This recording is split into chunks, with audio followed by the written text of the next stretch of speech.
Hey, this is VSG Barbie. I have changed locations. I am in my sister's room. Um, the light is bright in here, so I am in here today. Plus my niece is sleeping. Okay. Anyway, this video is going to be a little bit off. I'm going to be talking everywhere. I don't have an agenda to stick to. But the first thing I want to talk about is just an update. I just recently posted a video of what I'm packing to Tijuana/Texas. I'll be doing my recovery at my grandmother's house, like I've said before, in Texas for about 2 weeks. In those 2 weeks, I'm a little bit nervous because I really don't know what to eat and what to drink. And going through this journey, I watched a lot of people on the, not YouTube, but I watched a lot of people on Facebook, and they were always, complaining or trying to figure out, what am I going to wear? Oh, not what am I going to wear? What am I talking about? What am I going to eat? What am I going to drink? Can I eat this? Can I drink this? Can I do this? Can I do that? And I was just like, ask your doctor, ask your nutritionist. But at the end of the day, we don't know what we can ask our nutritionist or our doctor because they're busy. And mine's all the way in Mexico. I can't just call him up and be like, hey, what can I eat? What can I drink? So a lot of these things I'm going to write down in my little journal, and I'm going to ask those questions when I get there. We do have a nutritionist that was just hired, I guess. So it's Awesome Sauce that he is now available, because that was one thing I was kind of nervous about. The fact that my place I decided to go with did not have a nutritionist. That was only one thing they were missing. And the cool part is they finally got one out of the blue, and he popped up, and I was like, yee! So that's really cool that I get a chance to meet him and talk to him, hopefully, when I get down there. Oh, hold on. Sorry, my dog is like trying to join the YouTube video. So, as far as stage 1, when you first get out of surgery, of course, you drink Gatorade. I saw some people drinking apple juice. So I'm probably just going to do liquid diet when I first get out. The first week, I'm going to do liquid diet. I don't know if he posted that the first week or the first 2 weeks. I have to look at my paperwork. And then after that, I was kind of like, what am I going to do for parade stage? I'm probably going to stick to Jell-O, applesauce, those cream soups, and just strain them, because I'm not pushing any shit away. I'm gonna have to either strain the hell out of it or puree it. I'm gonna buy a pureer because I don't want to get bored. I want to puree like fruits, like bananas, strawberries, because I'm not eating baby food. Puree like chicken, things like that. Hey, come here. Sorry, my dog's acting like little booty hoes. Chloe. So yeah, that's what I'm gonna do. Sorry, my camera keeps like shifting over. Yeah, so that's basically what I'm gonna do. And then as far as liquids, I'm gonna just kind of stick with water, Crystal Light. With the water, I don't know if I'll be able to drink straight water. I'll definitely try to, put that in my diet. But Propel is gonna be my best friend, because I just can't deal with straight water. It's disgusting. Apple juice, juices that are sugar-free, popsicles, things like that. So I'm just going to buy a little bit of stuff, because at first I'm not going to really be able to eat anything until probably after, I don't know, 2 or 3 weeks maybe. I guess it just depends on your stomach, but, Another cool thing that I wanted to talk about is just how nervous I am right now for the plane. Well, that's not cool, but I am super excited about traveling. I don't know if I touched on this or not, but as an overweight person, being on the plane is very, very, hard. We have to ask for extensions and all that good stuff. My best advice for you is ask for it's not called accommodation seating. It's called I forgot what it's called. Crap. But basically ask for handicap assistance. That's not what it's called. I totally forgot what it's called. But if you just say, can I have handicap assistance? And then they'll let you. Oh, I think it's called priority seating. Priority seating. I think that's what it's called. Basically, you get on there first before the handicapped people get on there first before the first class people, before the business, before anybody. And we get on. It kind of makes you feel special, you know, but no. We get on first, and we get a chance to sit down and get comfortable. You know, you can go ahead and ask your flight attendant for your extension, and yeah, that's about it. So hopefully I'm not sitting with an asshole who makes a big ass deal about me being overweight and sitting beside them. Like, me personally, I'm a nice person. If someone was overweight sitting beside me, it probably would, you know, get on my nerves if their arm and stuff was constantly touching me. It would kind of make me feel a little bit, you know, uncomfortable because I don't know them. But being overweight, it really doesn't bother me because, I mean, I know how it feels. So I'm not going to become that skinny person. It's like, oh my God, get your fat arm off me. Like, I'm not going to do that. That's stupid. It's rude and mean. You don't know what's going through that person's head. It's already anxiety getting on a plane. So just like put yourself in their shoes. Like, okay, it's already hard enough to get on this goddamn plane.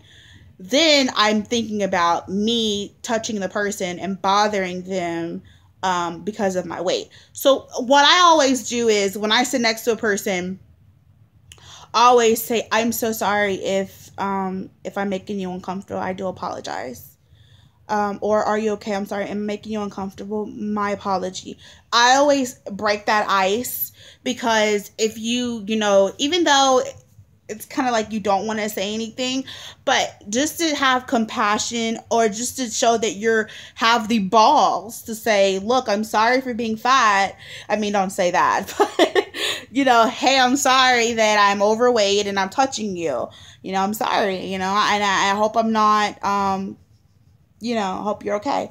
And that just gives the person like a little bit of, I guess, patience in the situation, which I'm not really sure how long the damn plane's going to be, but, yeah, I'm not really worried about going to San Diego because I'm going to be with my grandmother and she's skinny mini. So I'm pretty sure she's going to sit in the middle, and then I just kind of, you know, sit away from the people. Yeah. So hopefully the only time I'm going to be worried is actually going to Texas because I'm sitting by myself with some other people. I've been on the plane more than 10 times. I've been a lot of places, even out of the country. So you would think that these things wouldn't bother me, but sometimes they do. I used to know by heart. This is really crazy. I used to know by heart, you know, I remembered, you know, which corporation had the best seats. Like if Delta Airline and American, or I think it was an airline that started with an A or something. Like I knew all of them, even international ones. I haven't flown since like last year, but I used to know all of them. And I used to know like who had the best seats, who had the best extensions. Like I was on that shit. But now I just kind of like whatever. One thing I like about American Airlines is that you can check like your bag or whatever for free. I think you can check like up to 2 bags or whatever. Me personally, if you're overweight, I don't suggest you bring shit on the plane, like unless it's your purse or something, or it's like your laptop or something. I don't suggest you bring anything on the goddamn plane because me personally, I'm big. I'm walking through the aisle. I'm already having a hard time. I don't want to, I don't want to like have to pick up a bag and walk. I like sitting in the back of the plane because I can just wait till everybody gets off. I hate connections. Oh my God, those bother me the most. Or when it says, oh, get off here, the next stop will be New York, and you have to get off at wherever, whatever. So, I don't know. Connection flights really bother the shit out of me. I like to get on and get off that, but I think that, you know, flying on a plane is really helpful when you're overweight, because or if you have arthritis or anything, because it's like an in or out of there, because you know, driving, oh my god, that would be like 5 or 6 hours to get to my grandmother's house. Like no. And then who knows how long it'll take to get to San Diego, California, because she was like, oh yeah, we can just drive. And I was looking at her like, girl, no, it took forever. And I've driven to Chicago ever since I was a child. I've been in the car with my mom and my dad and all that good stuff, and that's like a 10-hour drive, and that shit doesn't feel bad. But when you're overweight and you have a lot of fucking fat sitting on your joints, you know, and a lot of weight heavy on your body, that shit can get like real in there. Like my legs were swelling up, my ankles were huge, I had to pee every 5 minutes. Like I felt like a stuffed potato that was about to burst. Okay, so that's just not for me. Not until I lose some weight will I do road trips like that. I won't get on a train or a bus or car. I basically will stick to the plane, and if I can't get on the plane, then if it ain't like 2 or 3 hours, then no, I'm not doing it unless it's an emergency. Second thing I want to talk about, asshole comments. Oh my gosh. I've gotten a few asshole comments, not a lot. And this, I don't even know if this would be considered an asshole comment. And if the person that said this is watching, if they feel some type of way, whatever, it's not to be rude or anything. It's just that sometimes you just have to be called out, even if you weren't trying to be, what's the word I'm looking for? Disrespectful. You just have to, sometimes people have to let you know what you're doing wrong so you won't do it to the wrong person. Me personally, I usually let shit just roll off my back, but I feel like I have to say something about this. There was a girl who decided to reach out to me, and by all means, I love it when people reach out to me, because I do these videos so people can you know, get to know me and my journey and follow me and ask me questions, and, you know, vice versa. So when I reach out to someone and I want to get to know them and learn about their journey and ask them questions, you know, to help me in my journey, I always ask. I don't just start asking personal questions. Like, you should always ask somebody, hey, is it okay if we talk about how much you paid for surgery? Hey, is it okay? Can we talk about how much, you know, what type of insurance you have, or what job you do, or how did you do that, and how did you do this, and where did you decide, and why you decided, and what were your problems? You know, you need to ask, is it okay, or can I? Just don't be like, so,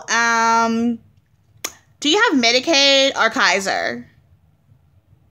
I don't know you. You know, like, you don't need to do that. You need to ask somebody, hello, my name is, I am starting my journey like you are. You know, can I ask you some questions? And, you know, even some personal ones if you don't mind. And if you don't want to answer them, I understand. You just don't get to talking like you're TMZ and I'm your storyline. No. Okay. And then the thing is, if you want to learn about someone else's journey, hey, stop. If you want to learn about someone else's journey, cool beans, but be open for them to ask you questions too. So if I ask you, you know, what's your BMI, don't try to like shut me down and peace out. But you just ask me personal questions. That's not cool. So just remember, for any of those people who are reaching out to people, asking them questions, be open to the journey. If you're going to make a YouTube account, if you're going to be on YouTube or any social media outlet, you need to be open, you know? And if you want people to genuinely follow your journey, you have to be open also, because they're not going to follow you if you're not going to be open. That's like me sitting here lying to you about bullshit. Would you deal with me? Would you follow me? Would you even care to watch my videos? No, you wouldn't, because I would be a big ass liar. So, I mean, it's a two-way street. If you want someone to help you, you have to be, one, willing to be helped. Two, you have to open up. And three, you have to learn how to talk to people. So that I'm done with that. Another thing I want to talk about is relationships. Oh my gosh, you guys.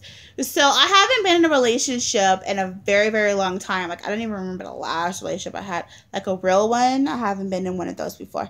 I've always been in one of those relationships where, like, I'd meet you offline, or I meet you through a mutual friend or a party or something. And I talk to you for a while, and we maybe go out 1 or 2 times, and then I'm done with you. And I don't know if it's because I'm insecure about getting hurt. I'm pretty sure that's the reason why. I just don't like investing a lot of time in someone and then being disappointed. So that's why I kind of stay to myself. And that's my own, jungle that I have to weed through. But it's really hard for me to, kind of like separate, who's good and who's bad for me. The guy that I'm, that's been trying to talk to me recently, I've known him ever since I was in 5th grade. And you're probably like, oh, fairy tale story. Yeah, not really. He has definitely grown into, I don't know. I don't know if he's changed a little bit, but I know if he's changed a lot. I haven't really talked to him to figure that out yet. But in the past, yes, he was a cheater. He was a liar. But he also was very sweet.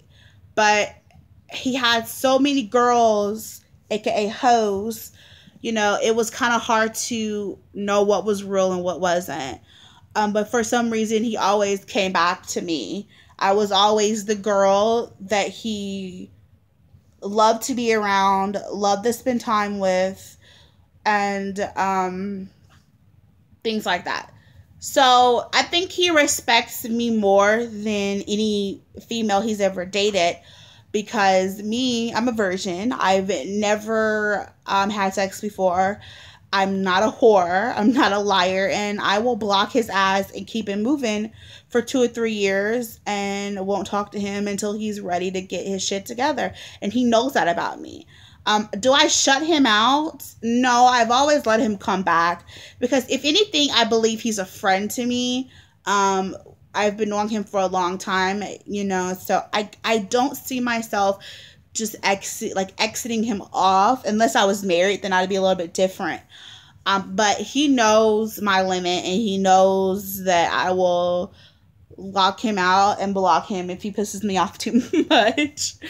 But with all that being said, you think I would be more comfortable around him since he's been knowing me since forever, and he loves every last bit of this. Last night, like I said, I haven't had any male action in a while. When I mean by male action, I mean like kissing, touching, hugging, cuddling up, things like that. I haven't had that. I haven't really had any male attention. I've had it, ooh, hey, sexy, walking by, but not like someone that I'm physically talking to on the phone or FaceTiming. I haven't FaceTimed a guy in forever. So he asked me, can he Snapchat me, and I was a little bit hesitant because I was like, nah. It's 4 o'clock in the morning. My hair is so fucked up. I have no makeup on. I'm going through a natural state with my hair. So I was like, I'm definitely not showing my real hair. I was going to bonnet it out, but I was like, I don't want you to see me in my bonnet. He was like, I don't care. And a lot of things that we care about, ladies, they don't give a shit about. They do not give a shit about. If a guy is really into you and really cares about you, He knows your beauty inside and out. He doesn't give a shit about you putting on makeup. Like, I was about to put a whole face of makeup on. Do you feel me? And then I was like, okay, it's 4 o'clock in the morning. Why the fuck am I going to put makeup on? Like, that's just stupid. They had no filters on the Snapchat thing, so I couldn't, like, filter shit out. Because, like, I was looking like zombie on crack last night. Like, it was bad. But, you know, he just kept calling me beautiful and saying he missed me. He hasn't seen me in a while. And, you know, he just enjoys me. He loves hearing my voice. And I was just sitting there like a little kid, like kikiing, like a little kid. Because it made me feel good to have somebody say the things that I know about myself already, but just to have somebody just, you know, clarify that and make me feel like really like hot, you know, felt good. And, you know, he just kept saying, I want to see you. You know, I wish you could just get in the car and come see me, or come see you. And I'm like, it's 4 o'clock in the morning. I'm not coming to see you. And you probably think like that's such a booty call. It would be a booty call if I didn't know him like that. You know, I've been knowing him since I was in 5th grade. You know, I know him, and then he's the type to push up on me, but then when he sees that I'm serious about get the hell off me, he'll stop and we'll just watch TV or, you know, just talk or whatever. So he's not a bad guy. I just don't trust him. Because I know he's sweet, and I know that he means well, but he has that ladies, what is it? What am I trying to say? He's a ladies man, lady boy, not a lady boy. What am I fucking talking about? Oh my god. Oh my gosh, I don't know what I'm talking about. Ladies man. I think it's ladies man, right? Ladies man? I don't know, whatever. He's hot in the pants, okay? And he likes to flirt. He's a big ass flirt, and he's just overly nice, and he just does way too much sometimes. I'm just not prepared to go down that road at this moment. I don't want to like dibble and dabble in any relationship. I just want to have fun. I'm not trying to lead him on. So I'm keeping our conversations to a minimum. You know, he texted me today and was like, oh, I miss you. I'm like, oh, yeah, I miss you too. Which I thought about him all day. So obviously I did miss him. Hold on. I think this is him. It is. Oh my God. The fact that I'm over here like lighting up, like it's so weird. Anyway, so I mean, like I said, it's fun talking to him. It's fun, and I'm gonna talk to him again tonight. So, but I don't want a boyfriend. I feel like when you have me and him have been on and off since I was in 5th grade, and I'm 21 years old. You do the math, baby. That's a long ass time. We've been on and off since 5th grade. And you would think that would be like such a love story. But right now, where he is in life, I think he needs to buckle down. And you're probably like, well, maybe it takes a good woman to get him to buckle down. Maybe so. I don't know. If God wants us to be together and he thinks that him and I will be a perfect match, then whatever. But right now, I'm just taking things slow. I'm working on myself. He doesn't know I'm having surgery. He probably won't. I won't say he won't approve it.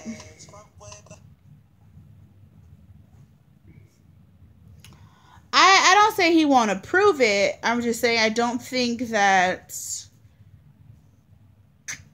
he would. I don't think he cares if I have surgery or not.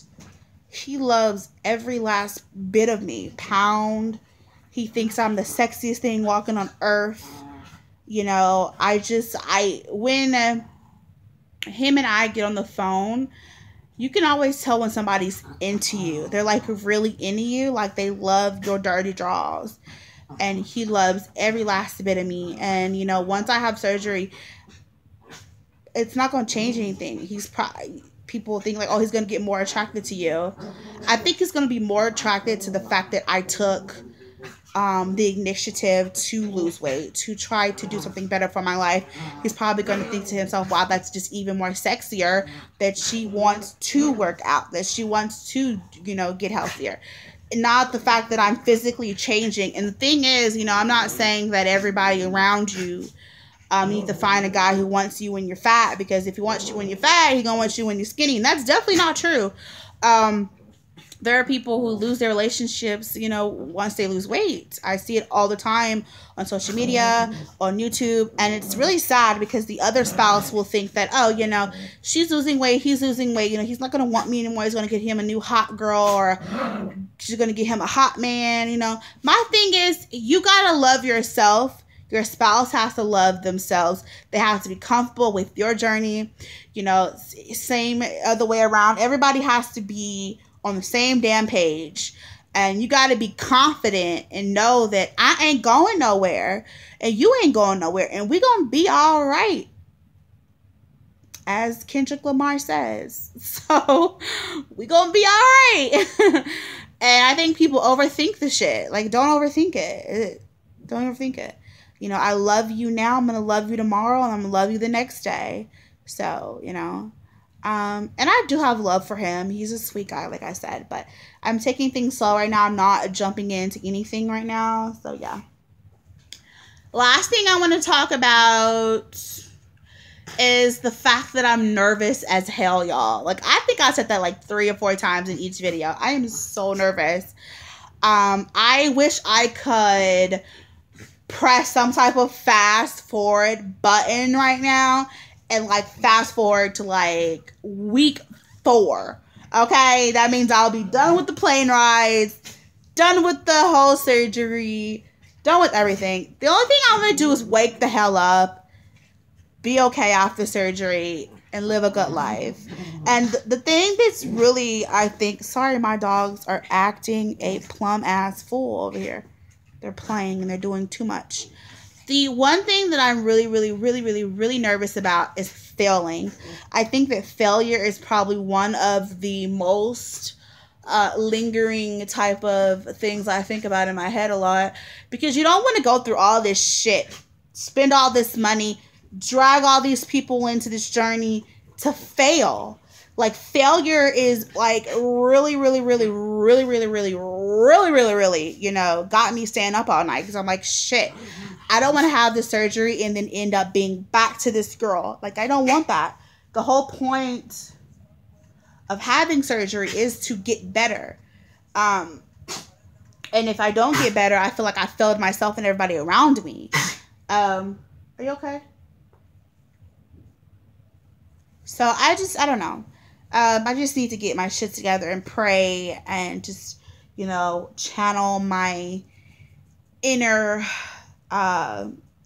juju and just get in touch with myself and God and spiritual heal myself, and just pray and light up some incense, because it's gonna be okay. It's gonna be all right. Another quick thing is today's the last day. I almost forgot about that. Oh my God, people keep texting me. I almost forgot. Today is the last day of my pre-op diet. Woo! Yes, today's the last day of my pre-op diet. Even though I talked about a ton of shit that was like not relevant, but today's the last day of my pre-op diet. I've ate so much bullshit today, y'all. Like, okay, y'all know today's the 4th of July. That's what I should have said the first of this video. Today's the 4th of July, so basically, everybody barbecuing, BBQing it out, beans, cornbread, all that good shit. Yesterday we had beans, ham, and cornbread. I only had like